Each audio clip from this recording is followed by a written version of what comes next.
Hello students, welcome once again in the video lecture series designed for you students of class 12th. Today we are going to start a new chapter, Production and Cost, of the first book, Introductory Microeconomics. In the previous chapter we have discussed the behavior of the consumers. In this chapter as well as in the next chapter, we shall examine the behavior of a producer. Actually, the task of a producer is to produce the goods and services to satisfy the demand of the consumers. What activity he does is termed as production. So, first of all, we should know the meaning of production. Generally, production is defined as an economic activity which produces material goods and services or which increases the value of commodities already produced. Production is an important activity because the performance of an economy is judged by the level of its production. Those countries which produce goods in large quantities are rich, and those which produce little of them are regarded as poor. Therefore, the USA is a rich country because its level of production is high. India is not so because its level of production is low. In economics, by production, we mean the process by which man utilizes or converts the resources of nature to make them satisfy human wants. Actually, any activity which adds or creates utility is termed as production. Production includes not only creation of material goods, but rendering of services also, because like physical goods, services also satisfy human wants. It should be noted in this regard that production should not mean as creation of matter, because man cannot create matter. Only thing the man can do is change the form of matter. Now, this utility may be creation of form utility as changing the form of a log of wood into a table, or utility may be creation of place utility as extraction of minerals from earth, or it may be time utility as storing of seasonal fruits to make them available during off season. Utility may also be in the form of personal utility as making use of personal skills as of merchants, organizers, etc. Actually, production is the combined efforts of four primary inputs known as factors of production: land, labor, capital and entrepreneur. Even a small piece of bread cannot be produced without the active participation of all these four factors of production. While land is a free gift of nature, the human endeavor is classified functionally and qualitatively into three main components, namely labor, capital and entrepreneur. Let's throw some light on the meaning of these four factors of production. First among them is land. Land refers to all natural resources which are free gift of nature. It includes both on the surface and under the surface. Examples of land are soil, river, water, forest, mines, desert, sea, climate, etc. Land is a passive factor, that is, it is immovable. Its supply in economy is perfectly inelastic, means supply of land cannot be changed from the economy's point of view. It cannot be created nor destroyed by the man. Land alone can produce nothing. Second factor of production is labor. Human efforts done mentally or physically with the aim of earning income is known as labor.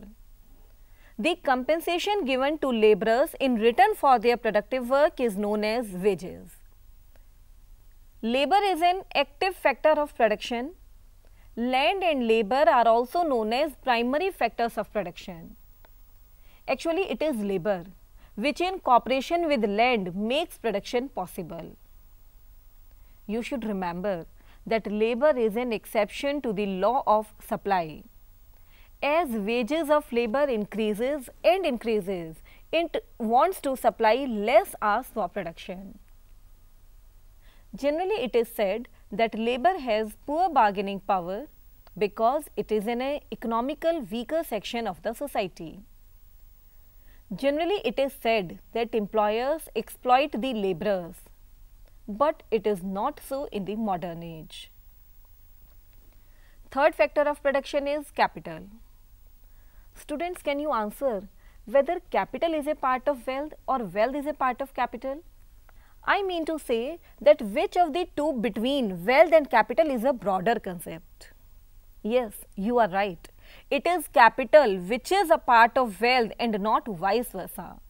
Wealth includes your buildings, land, assets, bank balance, cash in hand, investments and much more. But capital is only that part of the wealth which you take out and invest in your business. Means it is clear that wealth is a broader concept than capital. Capital is a man-made material source of factor of production. All man-made goods which are used for further production of wealth are included in capital. Or we can say that all man-made tools to production which are not consumed for their own sake are termed as capital. It will be right to say that capital is the produced means of production. Examples of capital are machines, tool, buildings, roads, bridges, trucks, etc. Logically, capital is derived from land and labor and has therefore been named as stored up labor. Capital formation includes three stages. Firstly, savings, which depends on our income and also on our willingness to save. Second stage in capital formation is to mobilize these savings. And third stage is investment. Investment means addition to the stock of capital goods such as buildings, equipments that adds to the future productive capacity of the economy. Now, the last fourth factor of production is entrepreneur. An entrepreneur is a person who organizes the other factors of production. He coordinates the land, labor and capital in right and required proportion to use them for production. Actually, entrepreneur is the person who initiates the business and undertakes the risk and uncertainty involved in the production. This risk may be financial risk or technological risk. His main function is innovation. As we saw that a producer or a firm acquires different inputs and combining these inputs it produces output. In order to acquire inputs, it has to pay for them. This payment is nothing but the cost of production. Once the output has been produced, the firm sells it in the market and earns revenue. The revenue that it earns net of cost is the profit of the firm. We assume here that the objective of a firm is to maximize its profit. A producer wants to produce that amount of output such that its profits reaches the maximum. For this, we have to understand the technical term production function.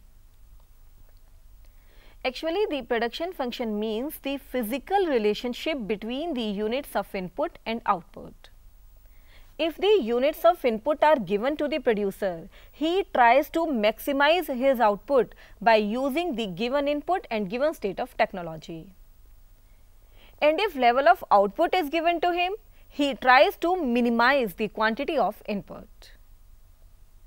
A production function is defined for a given technology. It is the technological knowledge which determines the maximum level of output that can be produced using different combination of given inputs. Because if the technology improves, the maximum level of output obtainable by different input combination may increase. And then we will have a new production function. The inputs that a firm uses in the production process are called factors of production. we assume that a firm uses only two inputs for producing output, and these are labor and capital. Therefore, we may write the production function as Q equals to function of x1, x2. It means that by using x1 amount of factor 1 and x2 amount of factor 2, we can produce Q amount of the commodity. Q means quantity of output, which is a function of two inputs x1 and x2. The production function works behind three assumptions, which are: first, it is related to a particular unit of time. Second, the technical knowledge during that period of time remains constant. And third assumption is that the producer is using the best technique available. Students, do you remember that we have learnt about indifference curve in the previous chapter? The indifference curve shows the same level of satisfaction by consuming different combinations of two goods. And that indifference curve was for consumer. Here we are introducing a similar concept known as isoquant. It is just an alternative way of representing the production function. Basically, isoquants are similar to indifference curves of the theory of consumer behavior.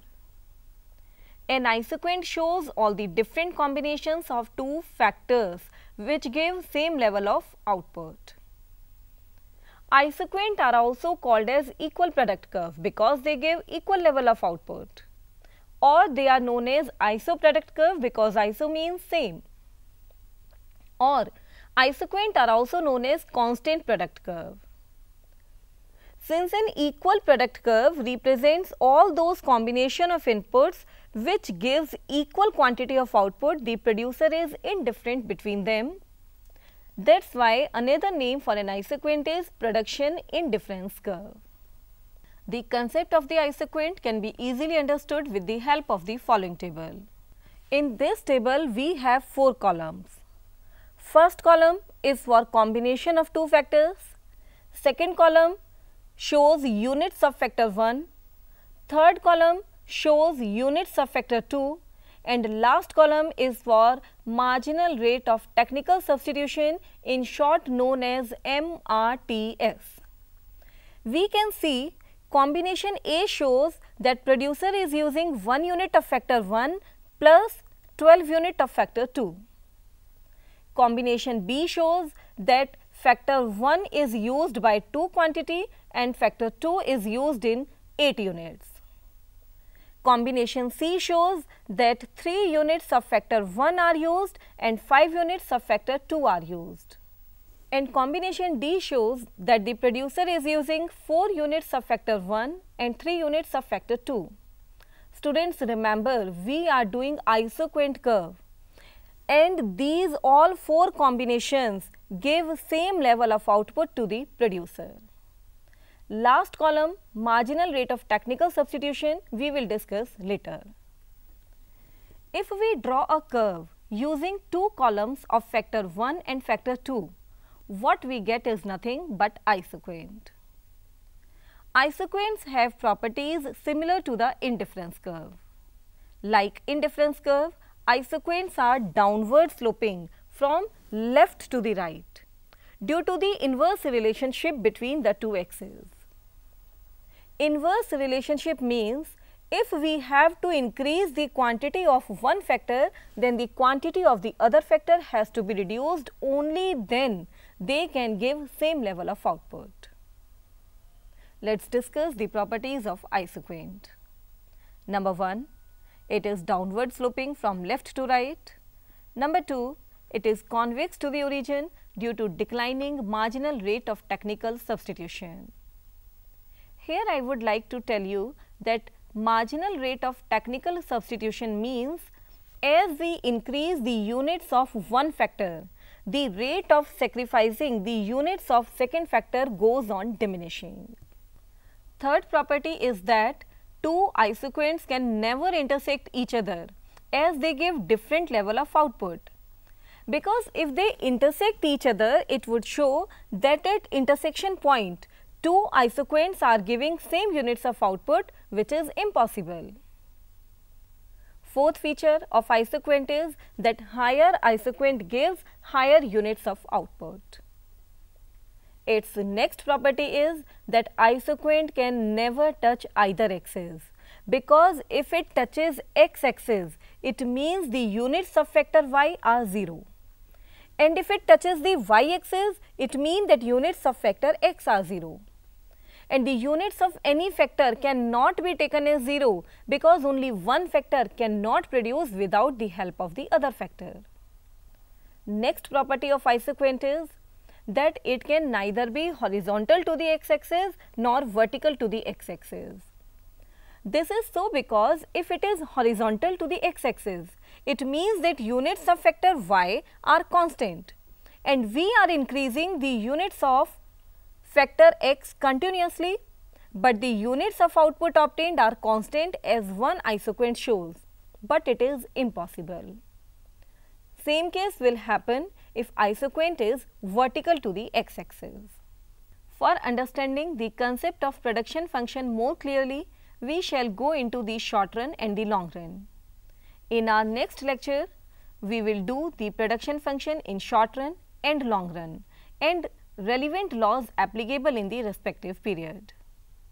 Let's revise what we have done today.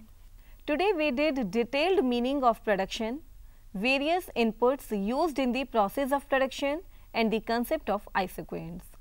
So, thank you till our next lecture.